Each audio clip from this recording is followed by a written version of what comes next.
Welcome back, everyone, to the School of Greatness podcast. Very excited about this. Our guest is Jesse Itzler. Thanks for coming in, man. Appreciate it. Thanks for having me. Yeah, Pleasure. I'm pumped for this. I saw this come out. This is the first time I heard about you when this book came out. And I remember being talked about. I think maybe your publicist sent me the information or someone did it. Ed O'Keefe, a buddy of mine, had you on, I think, his podcast and told me about you. And I was like, yeah, who is this guy? Who's this SEAL guy? I don't know what's happening. But then I started doing more research on you, and I was like, oh, I actually want to meet this guy. So I'm excited that you're here. I'm excited. I don't think we've had anyone on here who is like you, so I think it'll be interesting to kind of uncover the things that you've created, what you've done in your life. And you started out, from my research, as a rapper, am I right? I did. Okay, so why were you inspired to be in the music space? Was that always something you loved to do as a child? Or? Yeah, I grew up in the 80s in New York City and Long Island, which was a focal point for rap when it was starting out. So I just got, at an early age, had a real interest in it. Mm-hmm. And then when I was in college, I made a demo tape. And like most people trying to get into the music business in college or in the late 80s, I sent out about 100 cassettes. At the time, it was cassettes. Right. To A&R executives, to, presidents of labels. I called everybody, and I got zero. Nothing callback. And so when was this? What year was this? That was in 90, right? Wow. When all my college friends were doing resumes and I was sending out cassettes. Wow. And that was my first real experience with like pure full out rejection. Okay. You didn't get rejected before then? Not 100 times in a row. Right. And but it forced me to start to think differently and figure out that, you know what? You really got to kind of differentiate yourself and separate yourself to get noticed and get things done. Right. Which ended up being a really valuable lesson for me down the road. Sure. So how did you start to break into the music world? So I was in a recording studio in Corona, Queens, where I was recording at 2 a.m. I would ride my bike 20 miles from Long Island to the studio at the only time I could get studio time, which was 2 a.m. Wow. And the artist that was finished recording before me was a guy named Dana Dane, who was a big, Brooklyn-based, huge rapper in the 80s. And on the mixing board was an advanced cassette of his second album that no one had, that he left behind. So I literally, quote unquote, borrowed the cassette. I was a fan of his and I wanted to hear it. Wow. I took the cassette home and I flew out to LA a week later to visit a friend. And on the plane ride out to LA, I read that there was a label out here called Delicious Vinyl. It was probably the biggest independent rap label at the time. They had two artists, Young MC, who wrote Bust a Move, and Tone Loc, who had Wild Thing. And I read that the founder of the company, or one of the founders, was a huge Dana Dane fan. And I had this guy's cassette. So when I landed... Pre-released cassette. Pre-released. No one had heard it. No one heard it. Impossible Okay. to get. Like, go to jail if you have it kind of thing. Yeah. And I cold called the label. And through a little bit of New York hustle and confusion, the secretary who took the call put me on hold. I explained that I had this cassette. I was dropping it off for Mike Ross, the founder. Wow. She She came back and she said, Dana, Mike would like to see you at 2 o'clock. She thought I was Dana Dane. So I said, I'll be there at 2. Wow. And I got the meeting under the guise that they thought that it was Dana. So I got... Wait, and you had his tape. Did he know you had his tape? No, I never met him Took in my it life. to L.A. Took it to L.A. to listen to it myself. Did he have an extra copy, or was this just his only copy? I have no idea. Were you thinking to myself, what if this is his only copy, or what happens if I don't bring it back, or what if he's looking for it? I wasn't thinking anything other than care. I really wanted to hear it. Oh, my gosh. And Okay. That took balls. yeah. So I got buzzed into this office. They said, Dana, come on in. Mike will be right with you. Escorted into his office with all these platinum records on the wall. And Mike came in and said, who are you? And I said, Dana's 20 minutes behind. I have his, he's coming to see you, da-da-da. But while we wait, can I play my demo? He said, sure. And I told him I work with Dana, all the same studio. It's more confusion. And I put my cassette in and got a record deal. Wow.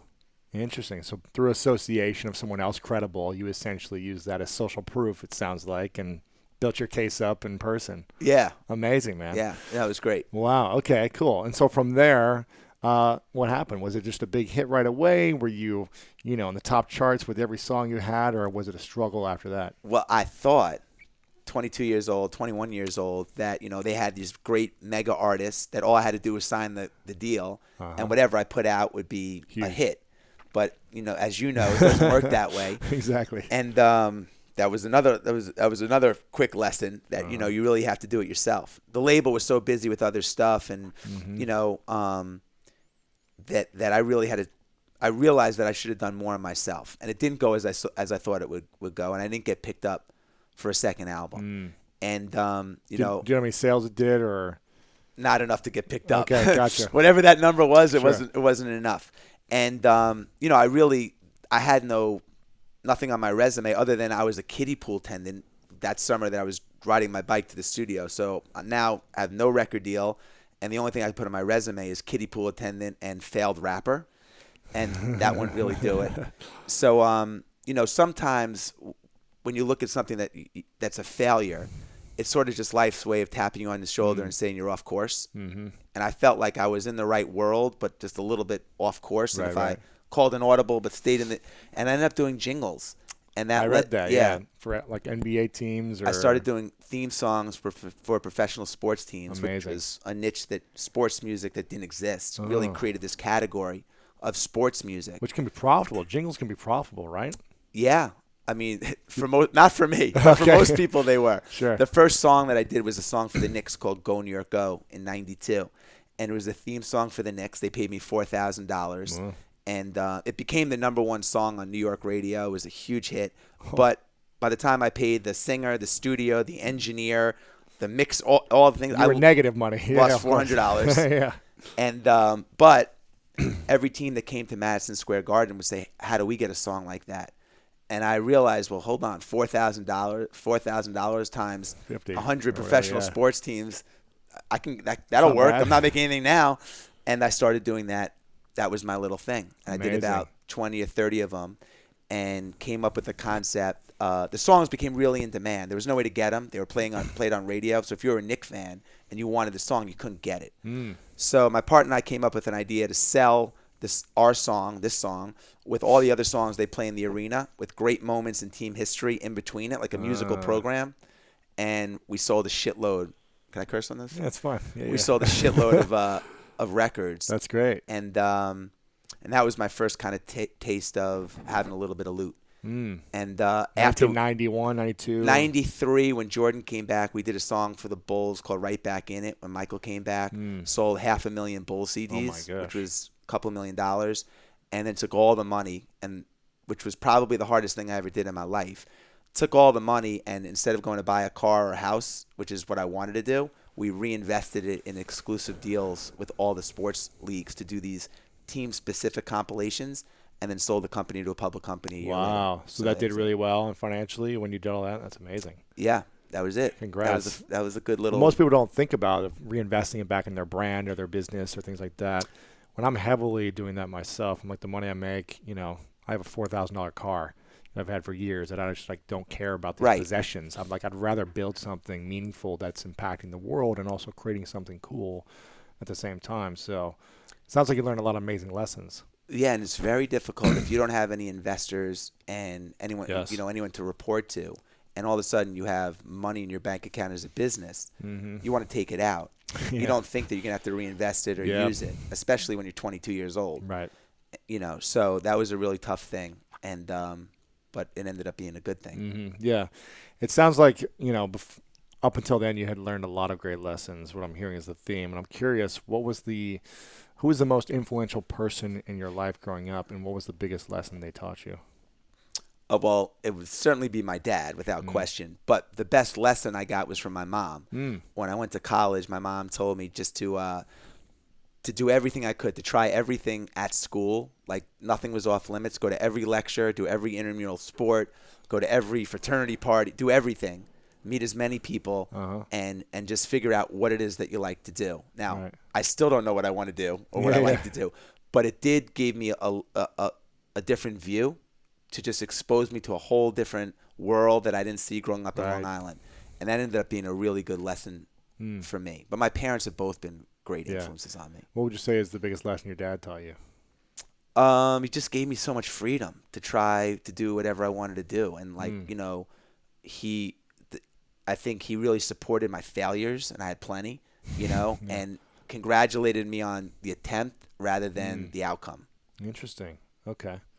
But at some point, you got to make money. So if you keep attempting something and you never make money, you've got to figure out a solution, right? Or well, you don't have to make money if you're happy. That's true. That's true. But yeah. Right. Well, if you're starting a business, you can't just fail over and over. Right. You got to eventually be profitable, I would say. You do. Pay your overhead, pay your employees. Yes, yeah. Of course. Gotcha. That's cool, though. They gave you that freedom, that courage. But the to relationship between you and money is an important dynamic. Of course. You know what I mean? Absolutely. Right. Yeah, of course. Absolutely. Very cool. So what happened after the music success? You were reinvesting and you sold the company. Did you stay in the music world? Did you branch out? Well, we sold the company to a public company. Yep. And the owner of the public company, a guy named Bob Silliman at SFX, had a private jet and invited my partner and I on a trip. We were the youngest company that he bought, as far as we were 25 or 26 years old when we sold the company, and he took a liking to us, kind of like young guys, invited us on a trip and went on a private jet. And as soon as we got on the plane, we kind of looked at each other and like, how in the world do we do this more often? Like, how do we get this? Right.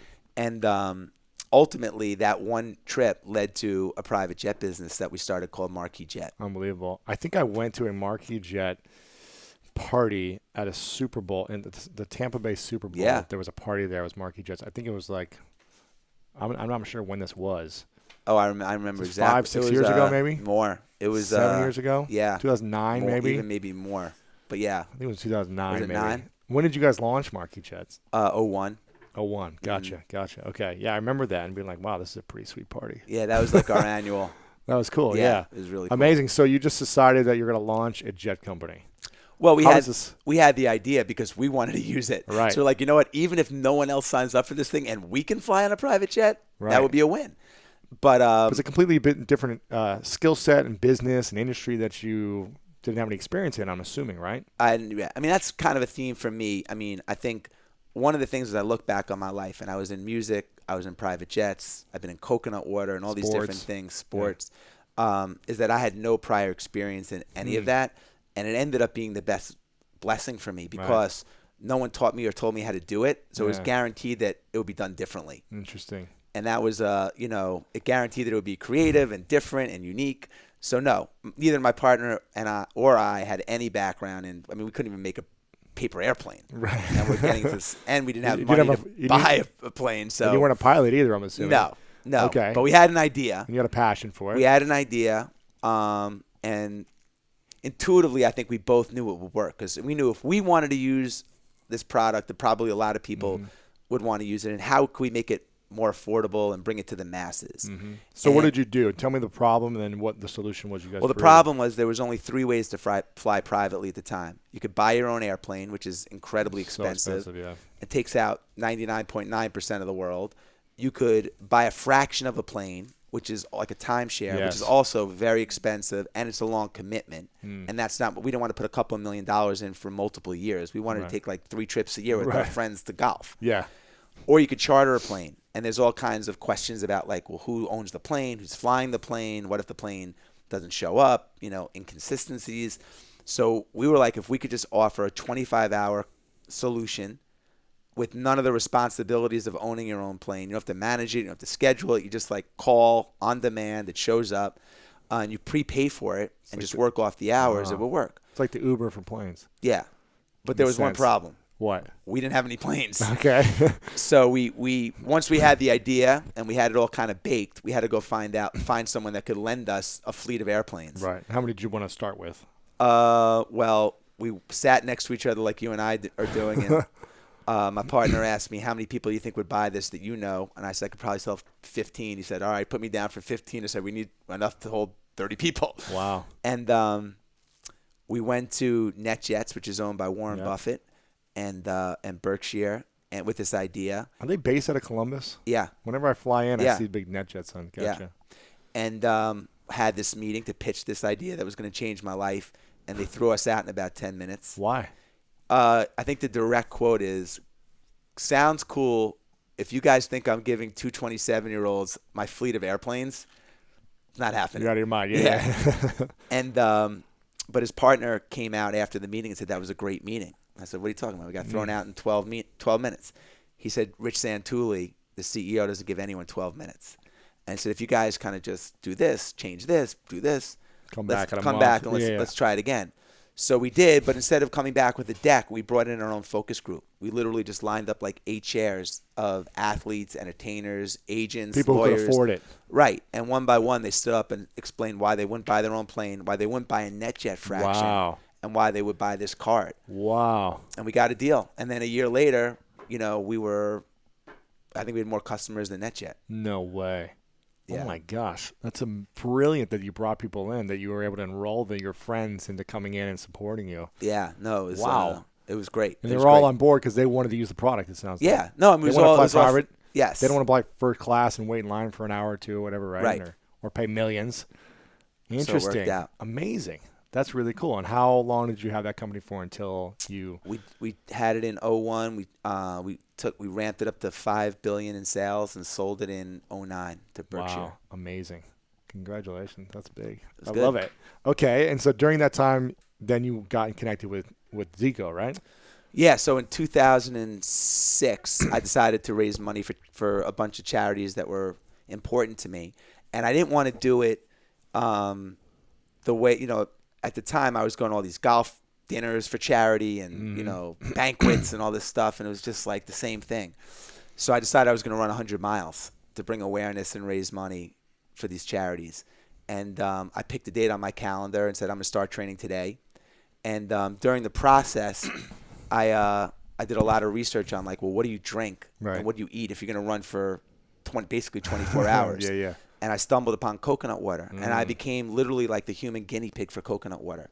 And I ended up finishing the race, and I didn't cramp. And I was like, wow, this is the fountain of youth. Like when other people discover what I just discovered, you know, to like a regular guy that's not a great athlete and just ran 100 miles, this thing's got some legs to it. So I spent a year. I went to Jamaica. I traveled to Brazil, tried to figure out like, you know, can I import this? How does the whole beverage game work? And realized that I wasn't wired and I didn't have the energy to start from, you know, Start from scratch. Yeah, from scratch. Learn the ropes. Like the category was starting to move too fast, Yeah. and the learning curve would be too great for me. Yeah. And my energy level wasn't there at this point in my life. So I ended up partnering with a guy named Mark Rampolas, a rock star who founded Zico. And So you already had the brand. he had the before you brand. had- He had the brand. They were doing about, you know, $4 or $5 million in sales. And we went to Coca-Cola. I had gone to Coca-Cola with this idea originally to see if they would kind of be my NetJets. They could provide Gotcha. the back office stuff. Anyway, we did a 3-way partnership. Me, my company, which was the 100 Mile Group, Zico, and Coca-Cola, 3-way partnership. And then we sold, you know, grew it, sold it 3 years later to Coke. To Coke. Amazing. It's unbelievable, man. Yeah, it was good. And it was, you know, it was a great product at the right time. And I really believed in it. And Mark did a great job with the company. It's a great product, yeah. I mean, there's so many competitors now. There's so many Yeah, coconut I think brands. that has right? like 250 different beverages that use coconut Oh my water or gosh, something. that's crazy. Yeah. Unbelievable. It tastes so good, though. Like you said, right? So tell me, how did the whole I want to own an NBA team come about then? How does this? Again, like wasn't planned. I live in Atlanta. I'm a season ticket holder, huge basketball fan. I had the past experience having, you know, done a lot of these songs for the NBA teams in my past life, and which ultimately became more like ad campaigns and theme and real slogans and way more than just a theme song. So I had a little bit of background in kind of how game operations work and, you know, what you do at a timeout and how the in-arena operations work. But I'm a big fan. I was a season ticket holder at the Hawks, and I was a consultant to the Hawks for about a year prior to this. And when the team became for sale, I fell so in love with the product, the players, the coaching staff, the employees, the brand, the community, that I just put my hand up really in a big way and said I want to be involved. And surprisingly, not a lot of people in Atlanta did. And I was just lucky enough to hook up with a small group of friends, and we got it. Wow. Is it 3 of you, or is it? Well, there were 4. We started out with there were 4 of us, and now there's about 14 total total owners. Gotcha. Yeah. Gotcha. So you like raised a fund essentially, and there's like a few. Yep. That started. Gotcha. And your wife's one of them, right? Yep. And how did that come about? Were you guys connected? My wife and I. Yeah. She was a customer at Marquis Jet. Okay. And she came to a customer appreciation event, and we became friendly. And wow. Sort of like how I got my record deal. I had to kind of break through the clutter. So before I ran the 100 miles, I called up her office. She's an entrepreneur. She has a company called Spanx, which is women's shapewear. It's huge, right? Yeah. And I called her PR person and asked if she would connect me to Sarah, and they said no. And I said, well, could you tell her that I'm running this 100-mile race, and I want to do it in Spanx to get some publicity for her brand if she's interested, if she'll make a donation. And I married her a year later. Amazing. So did she make the donation or no? No, but we got married. Exactly. That's cool. Better than a donation. So did she hear about it before you went in the race or after you did it? Before. Her PR person said, as she would tell the story, Sarah, another lunatic's on the phone. This time it's someone saying he wants to run 100 miles in a pair of Spanx. And that caught her attention.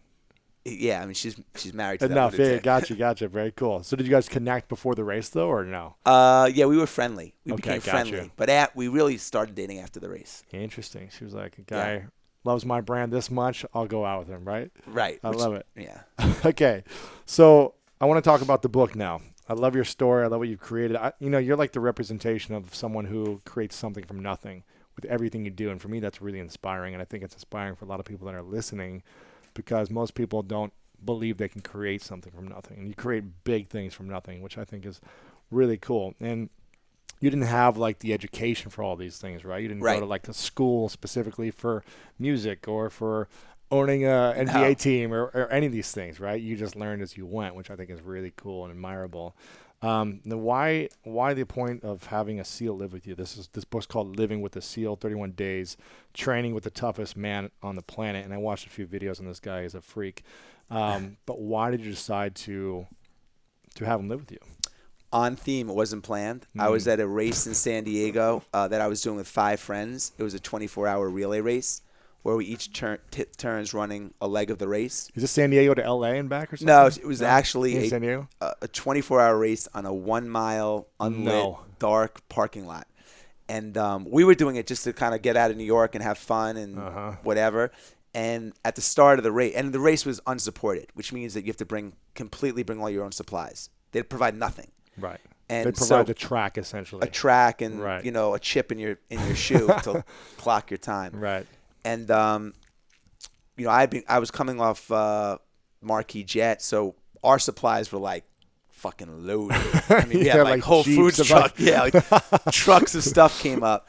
And there campers, everything, luxury. Masseuses and tents. Acupuncture set up, we had like lights under our thing. The guy to my left was running the entire thing alone. And his supplies, he had 3 supplies. 24 hours? Yeah, he had 3 supplies. He had a fold-up chair that he sat in, 1 bottle of water, and a bag of crackers. That's it. For 24 hours? Yeah. And he was about 280 pounds. And of like muscle. And I'm looking at this guy. I'm like, what the wow? It made no sense. And at mile 7, so I kept my eye on him during the race. And at mile 70 about, because of his weight. 70? 70. Yeah. Because of his weight, he had broken all the small bones in both of his feet. Oh my gosh. Because of all the pounding.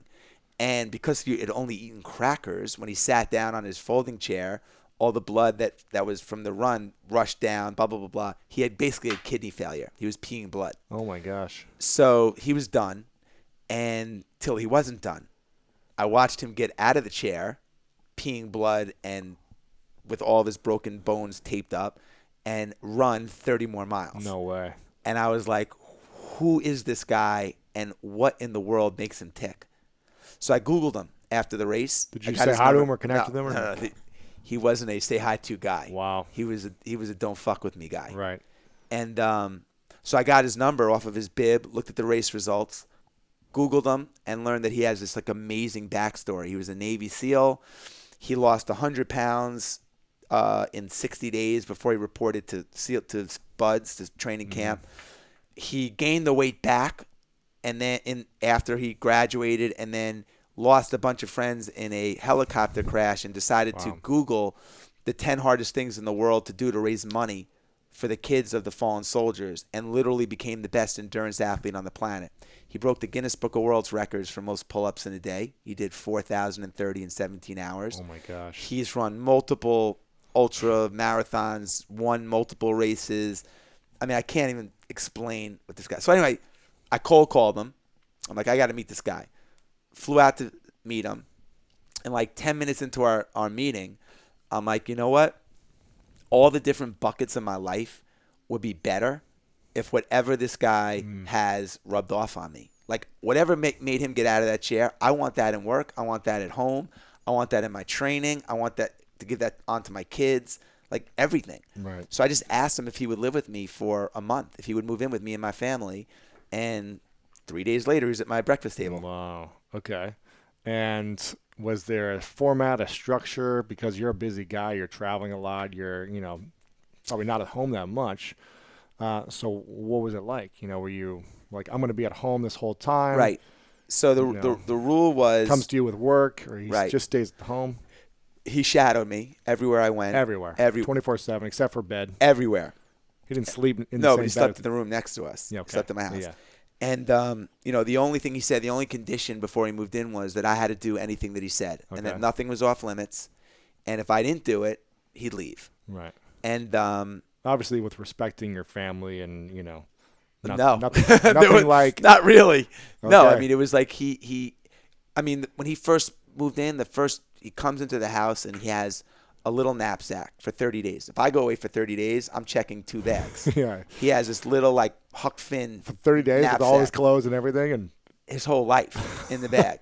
And I said to him, his name is David Goggins. So if you're listening and you know him or you want to Google him, I said in the book I referred to him as Seal, but now, he's out there. So he came to the house and I said to him, hey, here's your room, I'll show you around, make yourself at home. And, my home is your home for the next 30 days. And he said, no. He said, I don't have a home. And I said, no, make yourself at home. It's an expression. And he said, I don't operate in expressions. wow. And that was sort of like, okay, let's start. So that was kind of our opening act. No settling in, no. Yeah. And then we went down to the gym 5 minutes into our 31-day journey. And he said, I want to see how many pull-ups you can do. So I said, all right. So I guess to kind of get a level of like where I was at. And I am not a strong guy. So I did maybe 8 pull-ups, and then I dropped down, and he said, all right, wait 30 seconds and do it again. Do it again. So I waited 30 seconds, got back up on the bar. I did like 6. He said, all right, one more time. And now like I'm starting to feel it. Like I don't think I can even get back up on the bar. And I get 3, but 3 like, kicking, getting my chin over, like whatever I could do to get over the bar. So I said, all right, what's next? He said, what's next is we're going to stay here till you do 100 more.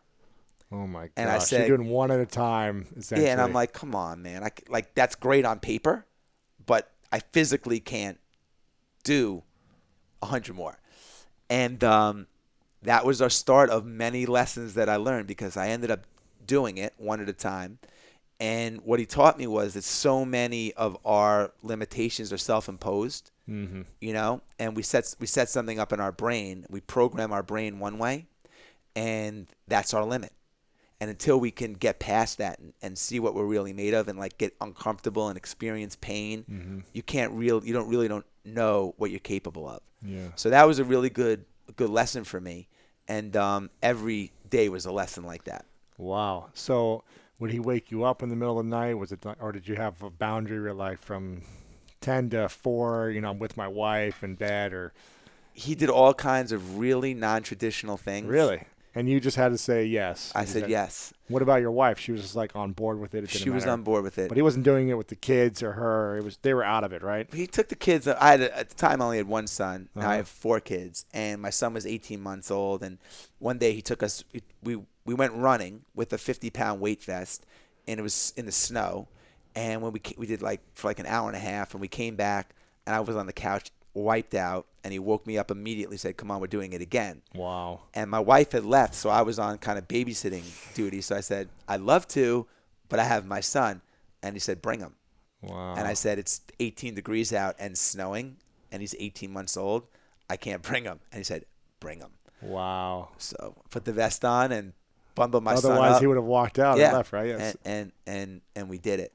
And, all at first, when he moved in, I was at a great point in my life. I was married. I thought I was operating at a high level. I didn't realize. You've had successful businesses. But I didn't realize how much more I had in me.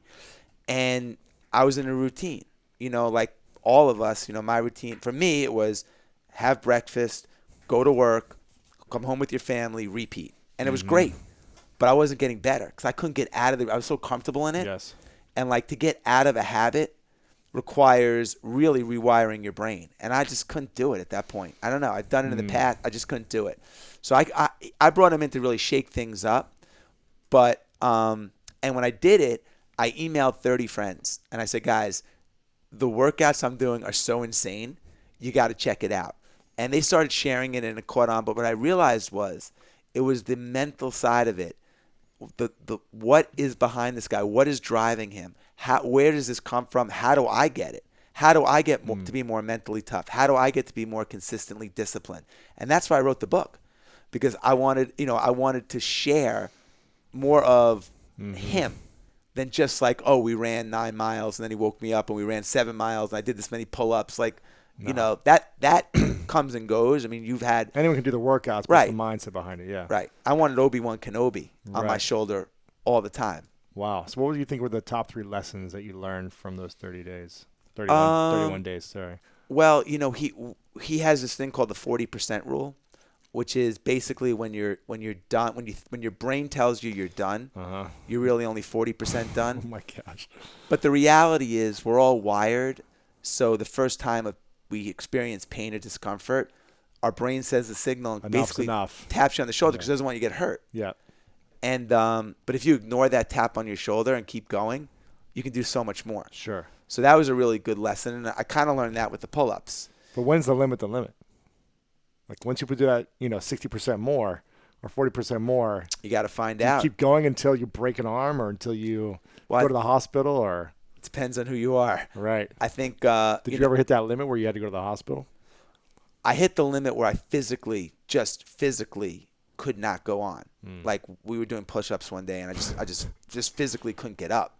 Like do another one. Like I just couldn't do it. My mind wanted to do another one. I just felt like I just couldn't do it. Yes. But could he kind of read your energy and was like, okay, now's enough? Well, we went into the steam room once because some of it was just psychological stuff. So we went in the steam room one day, and he set the maxed out on the steam to the highest temperature. Right. It was like 130, but it felt like it was 180 because it had to be a broken. It was definitely hotter than 130. It was hot. How long were we in there for? Well, he said we're going to go in for 30 minutes with 1 glass of water, and at about 19 minutes, he's like in the corner, like literally like whistling to himself. Shut up. And I'm like, I said to him, like, Goggins, I got to get out of here. He's like, we got 11 more minutes. I'm like, I got to get out of here. And before he could answer, I opened up the door, and he came out, and he grabbed me. He goes, get the fuck back in. Wow. And then he looked at me. He's like, you don't look so good. I'm like, man, I don't feel so good. And I was kind of drifting into La La Land. Yeah. And he said, we're boarding. I'm like, we're boarding? Boarding? We're boarding? Aboard! So he didn't put you back in. He didn't put me back in. So he kind of saw the limit.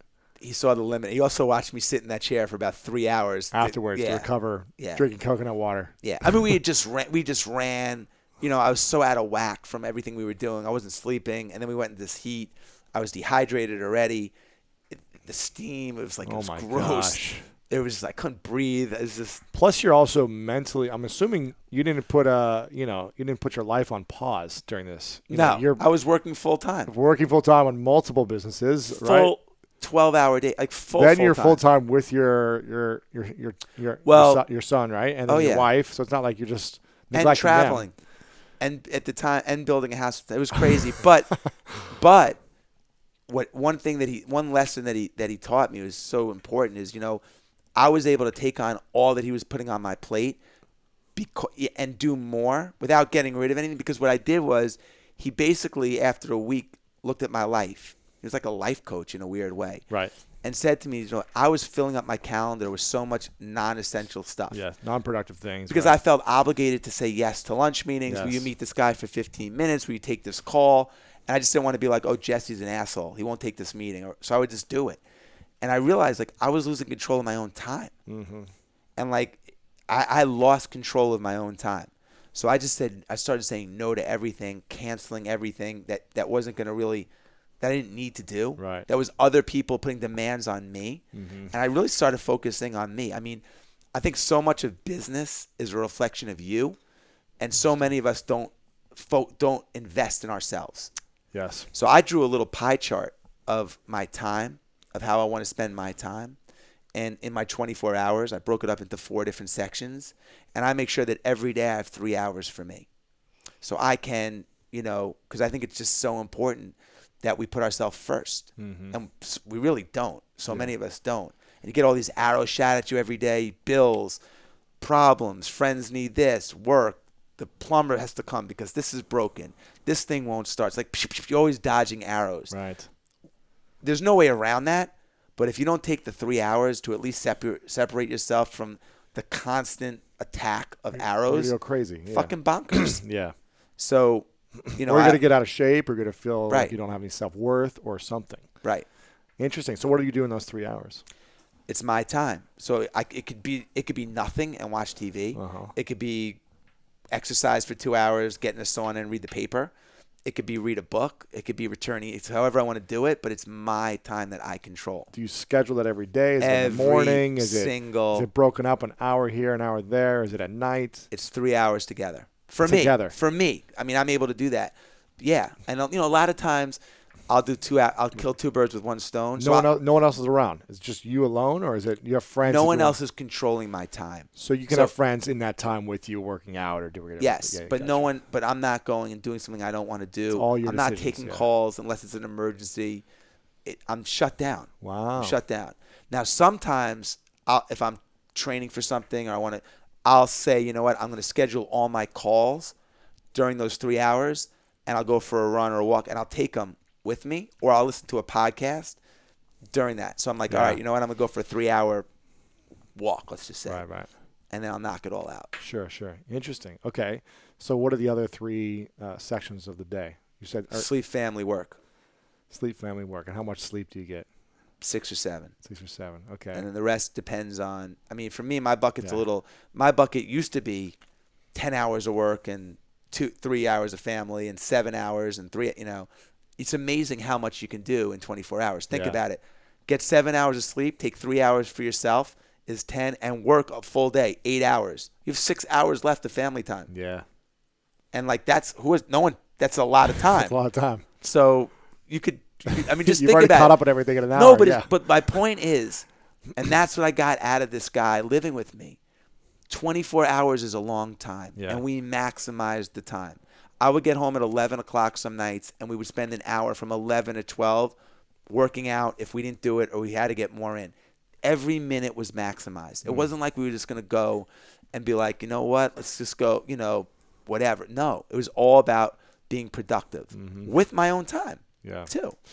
You talked about habits and routines. What would you say is, and that you kind of got complacent with your routines, or they kind of held you back at a certain level, right? You weren't able to break through a certain level. I talk about habits and routines and about how important they are on this podcast a lot. But it sounds like what I'm hearing you say is that they're important, but every few months or year, you've got to switch it up. Is that what I'm hearing you say? Well, I don't want to go against your no, it's okay. I'm your curious. wisdom of this. But I think there are times where I would disagree and say that habits and routines are great. They are, but they also could be a rut.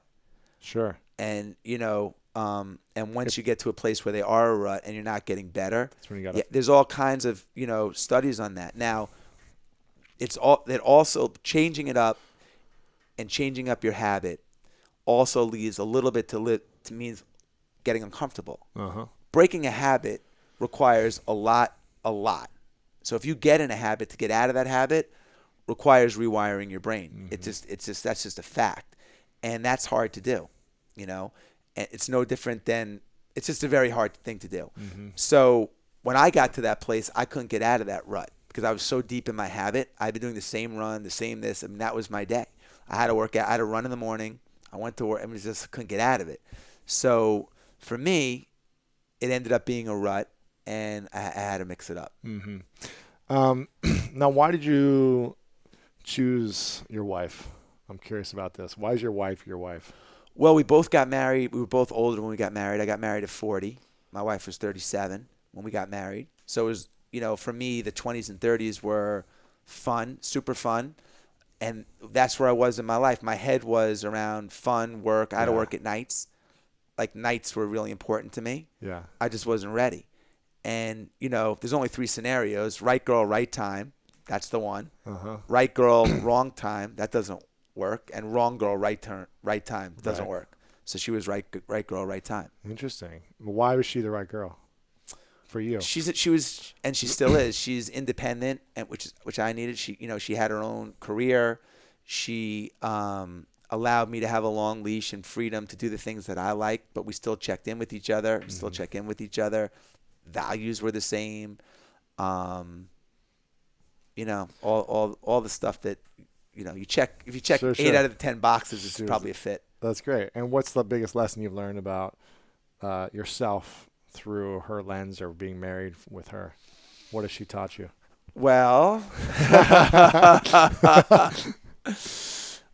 you go through different chapters. Sure. So marriage for us was before we had kids was one chapter. Marriage with a child was another. Marriage with 4 is another. Yeah. But listen, for me and for her, you make a commitment. You're in a team, and what I love about marriage is, like, no matter what happens, you gotta hug and make up and move on. You know what I mean? Like, when you're dating, it's like, no, you know what? It's not gonna work out. When you're married, you gotta sort it out and figure it out, and that's hard, but it's also fun. Yeah. Wow. Okay. How does she inspire you? You'll see, Lewis. I know. I'm waiting. How does she inspire you? If you want to get on the couch right now, I'm happy to walk you through some stuff. Exactly. Yeah, you could be my seal. How does she inspire you to break through your limits on a consistent basis, or does she? Well, she's an entrepreneur that's made her living putting herself out there. So she's always, not been scared to fail, not been scared to take a chance. Mm-hmm. And she's lived her life on the edge. Right. So she allows me to have the same mentality and encourages me to do stuff like that. So I was telling you before we started recording that about a month ago, I invited the 10 most influential, or 10 of the most influential artists, music artists in my life that really changed the trajectory of my life when I was growing up, and took me on a whole different course, to my house for dinner. And they all came. And I told my wife, I said, Sarah, next Friday, you might want to circle your calendar. We're having 10 guests come from, some from the Bronx, some from Queens. And, she knows that's in my DNA, and I know that stuff like that is in her DNA. Sure. And she accepts you for that, it sounds like. Nothing she does will surprise me, and I don't think anything I do will surprise her. Right. I gotcha. I like it. What's next for you? You've had the SEAL live with you. You've had these experiences. You've been talking about this for a while now, and press and everything like that. When do you know? Let me ask you, what's next for you, and how does someone know when they're in a rut, and how do they get out of it, and how are you going to get out of the next rut you're in? Because it's going to happen, it sounds like, for all of us. Right. So for me, it's one thing I love reading about inspiration and motivation, and you do it all day long. You encourage people, you motivate people, but it's a completely different thing to live with inspiration and motivation. And I love this because I got so much more out of it than just reading a book. Right. That I'm going to continue to do a series of books where I live with interesting people. Really? Yeah. Huh. So that's brilliant. And I have all kinds of ideas and thoughts around what will be next. But I think it's a great idea. Yeah. So wow, it'll be like a kind of living with series. I think it's brilliant because this is nothing compared to what you're doing. But growing up, I was, my dad had 7 different exchange students live with us for 6 months at a time from all over the world. So these 17 and 18-year-old seniors came to learn English and go to high school in my hometown. And I had all these older brothers and sisters that I learned culture, language, food, everything from, that I feel like developed me as a different human being than my peers, right? And where I had these extra skills and perspective. So I think it's really cool that you're going to be attracting, I'm assuming, the top people in the world at what they do to live with you and continue to develop. So I think it's brilliant. Yeah, no, I'm excited. I wish I had that idea. That's another thing how I know I married the right woman, because she's allowing these people She's to open come to it. into our house. Amazing. Now, has anyone else tried to hire him to have him live with him or them for 30 days, or Yes. it's like his job now to like go in and He is reprogram homes, right? You know, we had the right chemistry between us. He came from a completely different background, life than I did. We're totally different, black, white. You know, his childhood was tough. Mine was, you know, comfortable. It was just like these two worlds colliding were unbelievable and would be very difficult for a lot of people, I think. Yes. And for us, it, you know, personality-wise and just where we were, it worked out. So I think we'd have a hard time for the other people. Both sides, for him and for other families. Sure. And I don't think he wants to do that. I mean, yeah. What was it like the day after he left? It was quiet and sad. Well, first of all, he lived with me for 31 days, shadowed me, went to every meal, every meeting, everywhere, every trip, everything. He left me a note. Hey, man, thanks. No goodbye? No hug? No. He left. Wow. Like, as soon as that clock hit 12 o'clock, he I'm was assuming out. you hired him, so you paid him for the time, right? I'm assuming there was like... Yeah, well, you know, he never asked me for money. Really? Which was pretty unbelievable. I did pay him, right. But we didn't negotiate. Like, he was like, I'll come live with you. And I was like, I'm going to compensate you. And he was like, okay, whatever you want to do. Yeah. So it was sad, you know, and I was tired. From all the training. Yeah, so I was kind of glad that it was done, but kind of sad that he left. Nice. Like, if he could have just hung out and we could have watched ESPN for a week, that would have been cool. Right. But if he had to stay another week with the push-ups, you were probably time that he left. Gotcha. So now how much of this can you consistently do yourself? Obviously, you're not doing the extreme workouts every single day the way he did it, I'm assuming. But how much of what you learned are you still applying on a daily basis? How much do you say, you know what, there's still 20 more % I can do. Yeah. Let me actually push it. Or are you just like, well, I know it's available for me, but I'm not going to do it. Well, a lot of the physical stuff, you know, I wasn't able to keep it up without him because it was just too much for me. But it was the mental stuff that has stayed with me, and that's really what I wanted. So I get his little voice on my shoulder all the time. If I don't want to do something, if it's cold, you know, listen, if we could all get motivated through our conversation, we could tell, oh, everyone who's listening, we're going to run a 10K tomorrow and get everyone pumped up and they're fired up. We play Rocky in the background. People are all jacked up. And then we said, all right, we're going to start tomorrow morning. And tomorrow morning, you wake up and it's dark, it's windy, it's wet, it's fucking cold out. Yeah. That motivation goes out the window. Mm-hmm. So it's that mental toughness that says, you know what, I don't care that it's dark, wet, windy, cold. I'm going to go anyway. That's what what I kept with me. Yeah. And in training and in work, you know, I get deal fatigue. I don't, you know, you lose motivation. You go through peaks and valleys. Yeah. We all do. It's that mental toughness that, you know, hopefully can push you through it. And it goes to like your last question was, you know, how do you identify you're in a rut or you're in a, you know, you're not improving. You know, I think you identify that you're in a rut when you want to get better and you're not.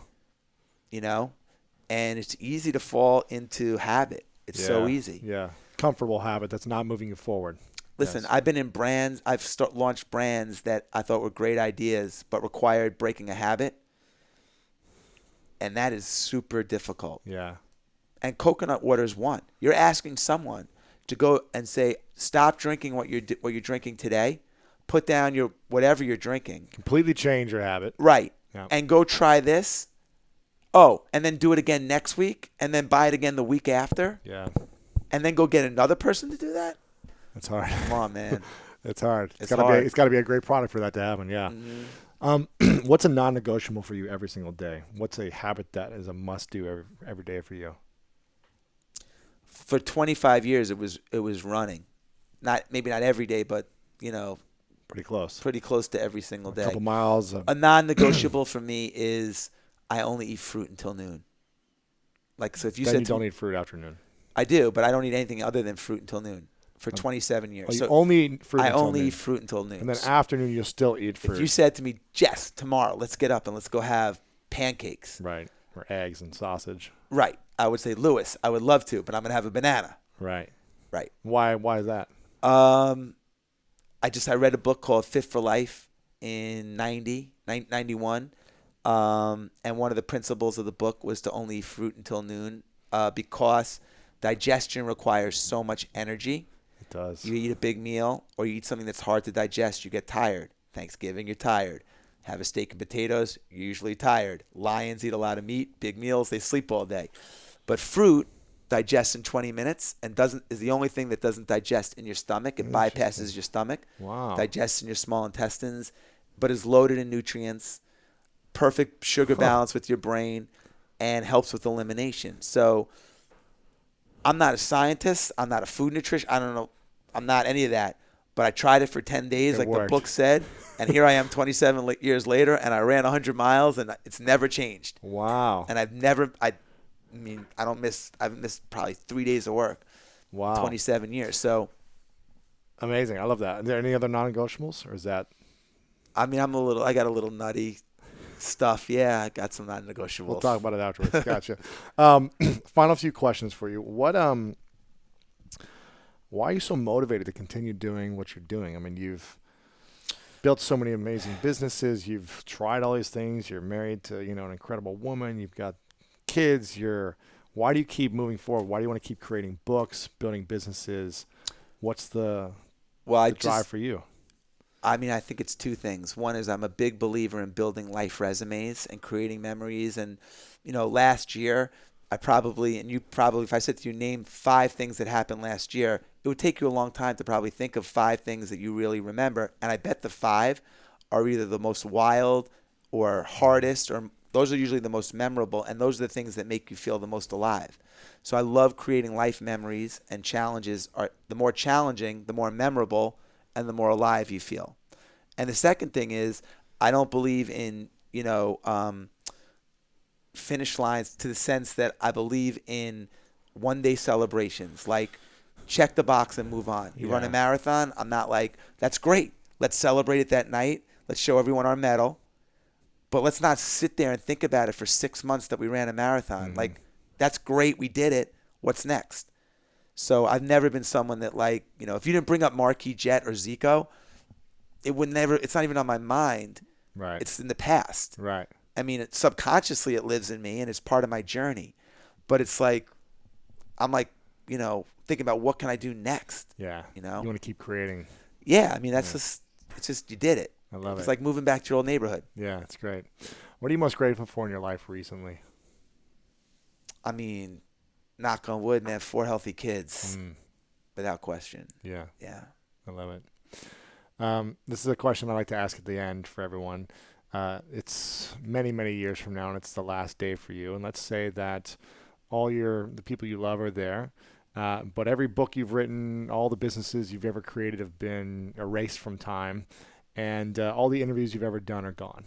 No one has access to the information you put out there. And your friends and family say you've got a piece of paper and a pen. You get to write down 3 truths, the 3 things that you know to be true about all your life memories that you've created and your experiences that you pass on to us for us to use as a guide for the rest of our lives. What would you say are the 3 truths for you? I would just say there's one.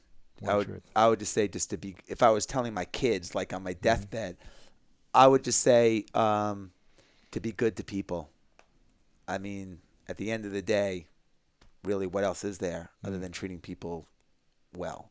And, one of the best things about success is you get to spoil your friends and family.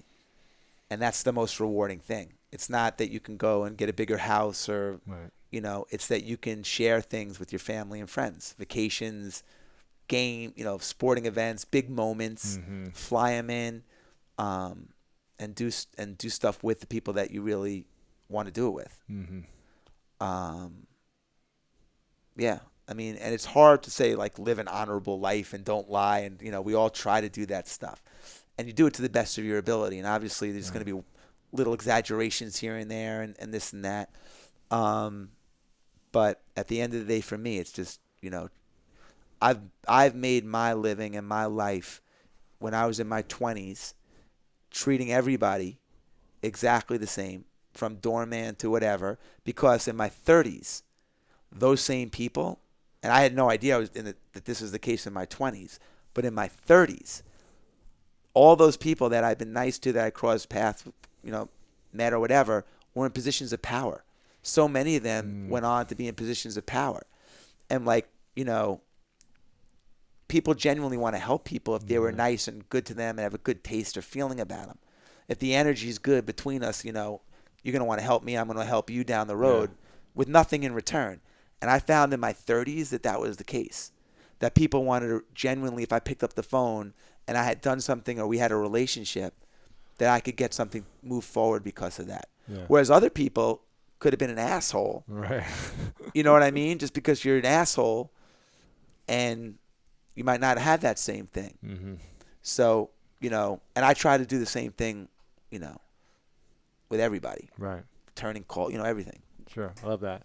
One final question before I ask. I want to acknowledge you, Jesse, for your creative spirit and your nature that you have and your consistent commitment to redefining who you want to be and the life you want to live. I think it's inspiring to see your whole journey of what you created in the music world and the jet world and everything. You've come with a fresh perspective. Thank you. And I think that's really inspiring for me to know that people like you are out there and you're changing the world with each new life memory that you create. So I want to acknowledge you for that. Yeah. Thank you. And I'm excited about your book. I want to make sure everyone gets this. It's called Living with a Seal. Make sure to check it out. I'll have it all linked up here in a second, tell you guys where to go. But the final question is, what's your definition of greatness? Oh, man. Saving that one for the last one. Oh, man. Well, they say that the definition of success is if your adult kids still want to hang out with you, as they get older. Mm-hmm.